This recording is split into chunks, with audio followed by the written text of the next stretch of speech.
Well, hello and welcome back to the Masterbooks podcast. Today we are talking about music electives over at masterbooksacademy.com. My guest is David Farley. He is the instructor of our two guitar courses. So stay tuned. We're going to have a lot of fun. He's going to tell you everything you need to know about if our guitar courses are right for your students. Welcome to the Masterbooks podcast, where we bring you conversations that will strengthen your biblical worldview and the faith of your family. I'm Jennifer White, publicist at Masterbooks, a division of New Leaf Publishing Group. As host of this show, I'll be opening the doors to the Masterbooks family library of books, authors, and curriculum. For over 45 years, our company has been about one thing: ink on paper to touch eternity. In a world increasingly at war with God, we are publishing to partner with you to disciple your family, the church, and the nations. Well, David, welcome to the show. Thank you. I'm happy to be here. Thank you so much for choosing to be the guitar instructor for masterbooksacademy.com. And before I get lost in our wonderful chat, I want to tell everybody that we are giving away on the Masterbooks app and the Moms of Masterbooks Facebook group. We are going to be giving away one of your courses. So one course to someone in the app, one course to someone in the Facebook group. All you need to do is tell us why you want your child to take the one of the two guitar courses we have there. So go ahead, make your comments in the app and in the Facebook group. And David, tell us tell us about your background and why you chose to write and instruct guitar courses for homeschool students for Masterbooks. Yeah, well, my background in guitar, I learned to play guitar in church. There was me and a few buddies, and I wasn't really that interested in it. I wanted to play sports and things, but they had some guitars, and it was a way we could hang out on Wednesday nights. So I got my mom's old guitar that I did not like, because all my friends had like cool new guitars and stuff. At least that's what the perception was for me. Right. And we just would sit around in a circle and learn worship songs and learn some fun chords and scales and things. And I just took off with it. I loved it. And so that was my background. I learned in church, and then I immediately started playing, serving on the worship teams for the and then that grew into playing for the adults and everything. And then I've been a worship pastor for probably over 15 years, and stepped down from that role towards the end of the pandemic to focus more on teaching, because I'm also a professor at John Brown University, where I teach all different levels of guitar, mainly geared towards worship. But we do get into some of the more difficult, jazz theory for guitar and things like that. Okay, great. Yeah, so that's kind of my background, and I've played in a lot of bands, a lot of different worship groups and things like that over the years. But I think my main heart is teaching and equipping. Great. And you mentioned to me off screen that worship and the heart of David, that there's something there for you. Tell us about that. Yeah, I mean, when I really first started following the Lord, that was like He really directed me towards the Psalms, because I was already a musician. I was pretty good, but I was also kind of proud of myself, because you're young, and it's fun. Everybody likes it. But I really went deep with the Lord in the Psalms, and I would just immerse myself in a psalm with my guitar, and I would just try to do what I thought David was doing, and he would use worship to cry out to the Lord, to seek the Lord. He wanted to be near Him. He wanted to encounter Him. He needed answers to very difficult questions. And the way he did that was through worship, was through, I think a lot of the times he had not a guitar, but a stringed instrument in his hand. And it was a prayer and a relationship vehicle. And I think a very, very powerful tool. And that is what really kind of cemented me in the place of guitar and worship as a tool for my relationship with the Lord, and how to hear from Him, how to draw near to Him. And I love it. And I really want to teach others some of those concepts, and the skill and all. Right. Well, it's like you were gifted with the love, the desire to please God in that way, to connect with Him and to please Him in that way. And then now you are gifted to pass that on to other people, like passing a baton in a way, but also just saying, "Come do this with me. Yeah, Let's just be a group of worshipers. Let's, you know, it's maybe like yeah, like your definitely. mission trip would be a way to every student that comes to your course, you're having the opportunity to invite them on this journey of knowing God and welcoming His presence through worship. Yeah, that's 100%. Yeah, I couldn't say. Well, I love that. I love it for our students and for the families because, the romantic side, just you envision Yeah, families around the piano or around the guitar just worshiping together, worshiping in right. their home, worshiping outside by the fire, or worshiping together at church with other families. And truly, if we don't teach anything else, if we teach them to worship God, to know Him and to seek Him, then we've all done the right thing. Right. Yeah, I would definitely agree. Yeah. And Yeah. that's my heart with these lessons is to be able to. I mean, you're teaching the basics, right? The skill. Here's how you play these chords. Here's how you count music. Here's how you do a strumming pattern, and it's all just basic skill and techniques and things. But I'm always pointing everyone back to like, okay, so here's why we're doing this. We're learning how to keep time because if we're going to be in the context of a few friends and we're worshiping, we're seeking the Lord together. It's kind of hard to do that when you you can't play the right chords and you can't Mhm. keep time. It's a little distracting. So yeah, that's kind of the how the lessons tend to go. Right, and so I can see or hear in that you're also teaching leadership skills because you're telling them they're gonna take a leadership position in leading worship Right, even through strumming on time or right. knowing their chords, being excellent at the gift they are offering to the Lord, and doing it to serve those that they're with. That's exactly right. Yeah. I mean, even if you're just like I was when I started out, I wasn't the worship leader. I didn't pick the songs. I didn't, get the team together and all Mhm. do the speaking and the encouragement for the body. But I'm on the team, and that's a big part of leading. I may just be the rhythm guitar player, who feels like he's not as good as the other people, but I am. I'm in a place of leadership, and there's a responsibility that comes with that, and so I'm Right. big deal. I love it. So tell us about the 2 courses. We have a beginner's guitar course and now just out a level 2 guitar course. So tell us about the differences of the 2 and what age groups are they for? Yeah, yeah. So the beginner's guitar, that's the one we sell the most of. It's the most needed, I think. Just helping students start from nothing, right? And Mhm. so this is more for the age group I put on it is 8 to 15, somewhere around there. Like I have a 7-year-old daughter, and I don't think she's quite ready to start doing it, but next year that's the plan is for her to go through that with me too. But yeah, Okay. 8 to 15, we really start at, this is a guitar. This is what you call the different parts of a guitar. Let's talk about real basic strumming patterns. And I think one of the great things I've been able to add to these lessons, you're learning chords really slowly, but I'm without really the student knowing it. I think I spend a lot of time teaching some basic music theory, just Mhm. behind like how to count music. Why do Mhm. we count music in fours, and then why do we sometimes count music in threes or sixes? And so what happens in the process of the lessons is the student learns the basic easy open chords. They're going to learn a few songs. Mhm.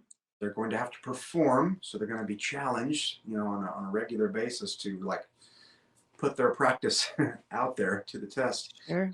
so to speak. And they they end up learning kind of without them knowing it. They end up learning some music theory. So that way, let's say that they go into other music courses and they start hearing more of the technical terms for things, they're going to realize like, oh, I already do that. I already kind of know some of these things. So that's the beginner guitar. we stick to some of the public domain songs, the more popular hymns, just for copyright issues, and also I think that's where everybody needs to start, anyways. Sure. So the songs we go over are songs like "Amazing Grace," um, "Be Thou My Vision," "Nothing But the Blood," "God Is So Good," "All Creatures of Our God and King," I think "Silent Night," and a few others. Hmm. Yeah, so we learn the basics for a few lessons, and then, all right, I'm going to teach you a simple song, how to perform it, and you've got to muster up the courage to play for your parents. And so we do that every fourth lesson, and I think that's probably the best part of the lessons, is that kind of that good pressure, that good challenge to perform, and it's in a safe place. You're not Sure. walking up on a stage or anything, but it's building. There's a lot that we're building within Hmm. lessons. So Right. There's humility in that performance as well, yeah, because you're getting a chance to see if you really are learning what you're supposed to be right. learning, and if there are any gaps. And that's part of the master books method, actually, is that we leave room and don't shame anybody for having gaps. You just get the opportunity to say, "Oh, we've got some gaps here in math, or we've got some gaps here in this part of what we're learning in guitar." And so we get to go back. Yeah, So and that if you don't do that, you'll just kind of keep going right past them, and it's a good thing. It's yeah. recognize that, and I think that the best unintended result of the recitals, the performances that the kids do for their parents, is it really makes them think about practice, Mm. because that's what everything points back to. If the children don't spend time practicing, it's not going to go well, and they're gonna wish that they had, like, I just needed to spend 20 minutes, Yeah. 3 days a week, and this would have been a whole different experience. So that's the one thing that everyone, the common struggle with any lessons with any instrument, is just the practice. After the lesson is over, like, they're learning personal responsibility for just doing what they know they need to do. Mhm. Yeah. Well, a lot of humility in that, a lot Right. of, stretching, self-discipline, and just understanding the results of doing that or not doing it. Do you think that, um how would you address, as an instructor, maybe the fear of failing in the performance, that the child might be resisting practice because they don't wanna fail even in practice or in the performance, but that's kind of a catch-22? Yeah, it is a catch-22, and something I heard a long time ago that helped me was, we have the freedom to fail, Mm. and we need to recognize that failure is a good thing. Like, you don't. If you look back at the inventors and things, I've heard quotes about Thomas Edison and all these different guys. Like, they failed thousands of times before they had that one success. That's what they're known for, and they would have never had that success if they hadn't failed all those times. Because every time you fail, you Mm. learn, and you have the decision to keep moving forward or give up. And I don't think we're raising children who give up. So this is a perfect opportunity to make those choices and work that muscle. And and I spend a lot of time too when I'm explaining the performances. Like, hey, you're about to perform this song for your parents. Here's what Mhm. you do to prepare.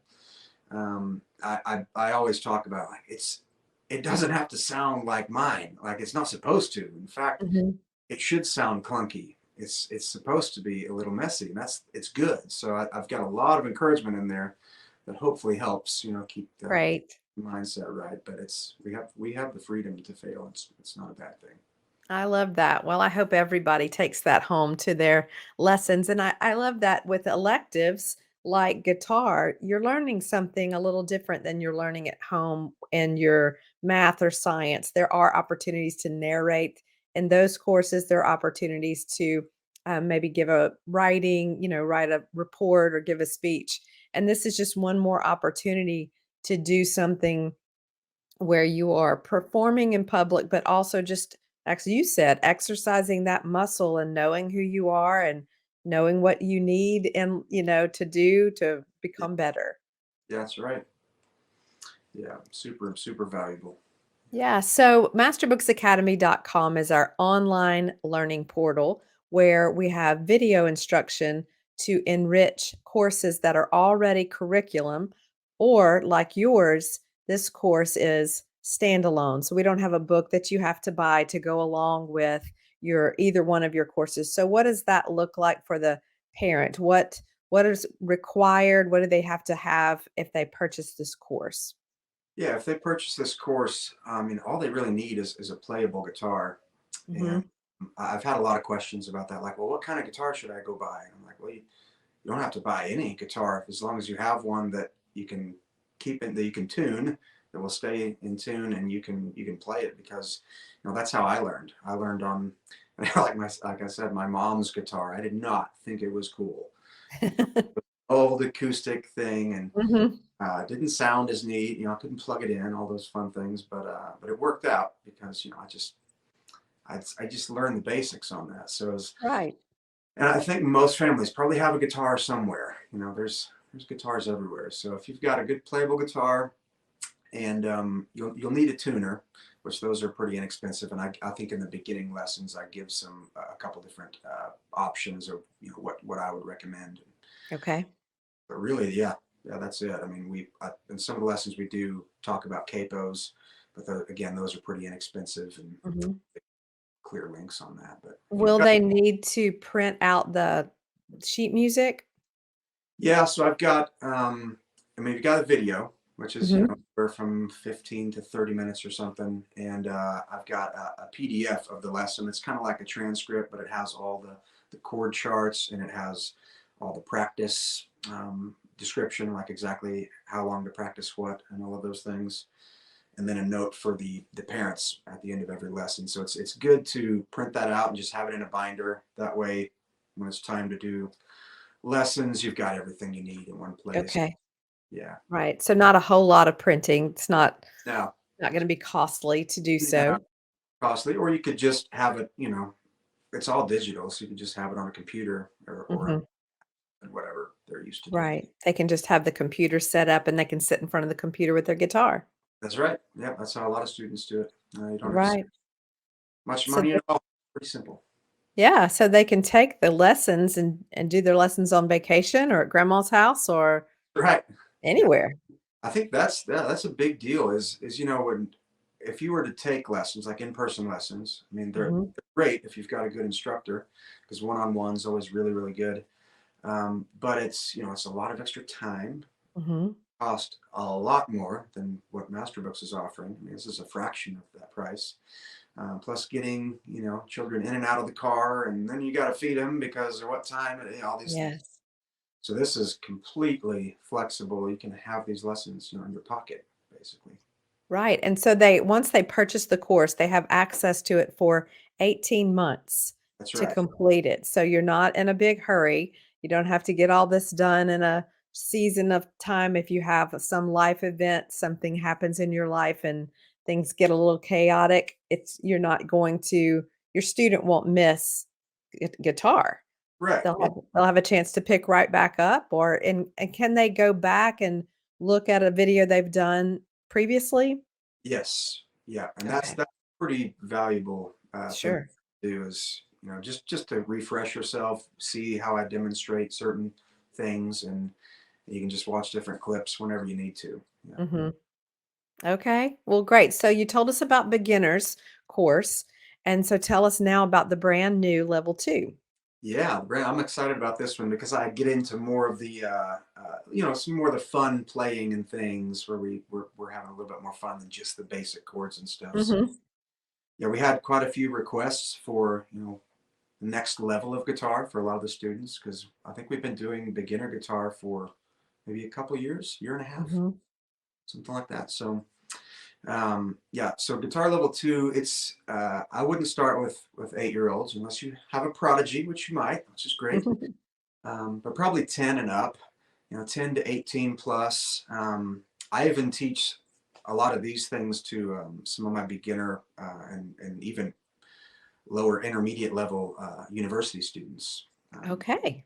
so this would be good for the parents too. If they're like, hey, I learned some chords back when I was in high school, and I just, life gets Mhm. busy at work. I'm raising these children, Yeah. and there's some really good stuff in there for parents too. So I envision the idea of parents and students doing a little bit of this together. Mhm. Be pretty fun. That would be fun. Yeah. So we on these lessons we do a lot of the same songs.